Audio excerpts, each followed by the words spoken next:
18वीं और 19वीं सदी में इंग्लैंड और यूएसए वो ममालिक थे कि जिन्होंने वाज़ेह तौर पर ऐलान कर दिया कि अब गुलामी का बिल्कुल ख़ात्मा हो जाएगा। हमने अब्राहम लिंकन की मिसाल आपके सामने रखी कि 1855 और 56 में उसने पॉलिसी बनाई, अपने मुल्क के लिए इम्प्लीमेंट किया। हालांकि उसने प्रॉक्सी वार का सामना किया, लोगों ने एक दूसरे को कत्ल करना शुरू कर दिया, लेकिन उसने ये आइन बना दिया और अब उसने आइन की एक शक्ल बना दी कि अब से तमाम इंसान बराबर हैं।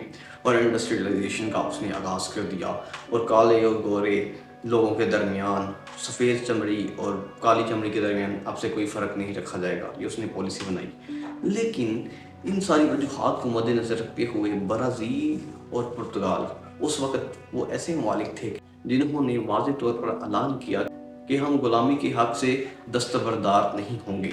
इस सिलसिले में ब्राज़ील के दानिशवरों और मौरखों ने बड़े दिलचस्प दलाइल दिए और बरतानिया और अमेरिका की गुलामी के खिलाफ रवैये पर सख्त तनकीद की। मसलन एक दलील ये थी कि जब तक बरतानिया का मफाद था वह गुलामी के हक़ में था, अपनी नौबादियातियों में गुलामों को भेजा करता था और इसे इंसानी हमदर्दी का नाम देते तो वो अपने कब्ज़े वाले इलाकों में भेजा करता था। लिहाजा अब अफ्रीका से जो जहालत का मरकज़ है, अगर वहाँ से गुलामों को लाया जाता है तो ये इंसानियत के ख़िलाफ़ कैसे हो गया। इंग्लिस्तान के ये रवैये में इस तब्दीली की वजह इंसानी हमदर्दी नहीं बल्कि उसके मफाद हैं। लिहाजा इनका कहना है कि गुलामी के खात्मे की तहरीक का असल मकसद ये है कि ब्राज़ील की खुशहाली को ख़त्म करके उसे मुफलिसी व गुर्बत में घेर दिया जाए, क्योंकि उस वक़्त बरतानिया और यूएसए ब्राज़ील पर ये प्रेशर डाल रहे थे, ये दबाव डाल रहे थे कि आपको गुलामी के हक़ से दस्तबरदार होना चाहिए और तमाम इंसानों को बराबरी के हकूक़ देने चाहिए।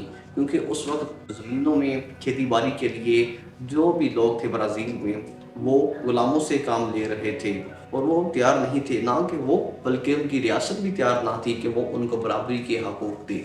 यह है कि ब्राज़ील की उस वक़्त क्या सूरत हाल थी। और दूसरी तरफ अगर हम पुर्तगाल की तरफ तवज्जो करें तो उसमें भी ऐसी ही सूरत हाल थी। पुर्तगाल ने भी अमेरिका और बरतानिया को कड़ी तनकीद का निशाना बनाया और उसे इल्ज़ाम दिया कि इस तहरीक के पीछे उसकी साम्राज्यी और माशी मफादात हैं। पुर्तगाल भी ब्राज़ील के साथ जाके खड़ा हो गया और वाज़ेह तौर पर कहा कि हम गुलामी के हक़ से दस्तबरदार नहीं होंगे। माहिरीन तो वजूहात देते हैं कि जिसकी वजह से ब्राज़ील और पुर्तगाल ने बाद में गुलामी के खात्मे का ऐलान किया। पहली वजूहात हम आपके सामने रखते हैं कि आज हम देखते हैं कि ब्राज़ील का एक वसीअ रकबा बागात पर और अमेज़न के जंगल पर मुश्तमिल है। उस वक़्त भी बिल्कुल ऐसा था। ये वजूहात सामने आई कि जिस तरह मुख्तलिफ ममालिक ने ग़ुलामी के ख़ात्मा कर दिया, तो जब ये ख़बरें ब्राज़ील के लोगों तक पहुँची तो उन्होंने ब्राज़ील में बगावतों का ऐलान शुरू कर दिया।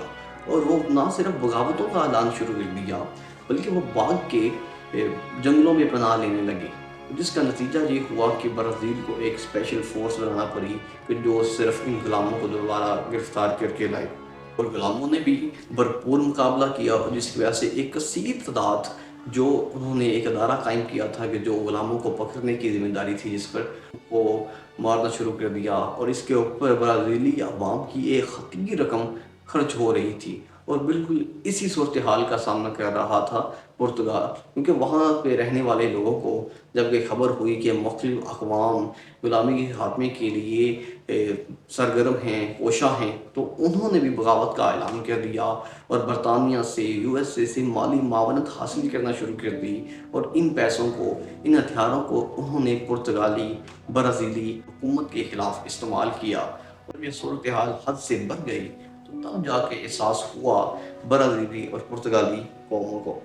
दूसरी वजूहात ये थी कि उस वक़्त अफ्रीका भी होश के नाखून ले चुका था और अफ्रीकियाई जो मुख्तलिफ रियासतें थी वो भी पॉलिसीज अपना रही थी कि अब से वो अपने ग़ुलाम, अपने लोगों को दूसरे ममालिक में फ़रोख्त नहीं करेंगे, क्योंकि उनकी मकामी तौर पर अपनी आवाम जो पढ़ी लिखी थी, समझ बूझ रखती थी, उन्होंने सरबराहों पर, उन्होंने बादशाहों पर प्रेशर डालना शुरू कर दिया कि आपको अब ऐसी पॉलिसी नहीं बनानी चाहिए।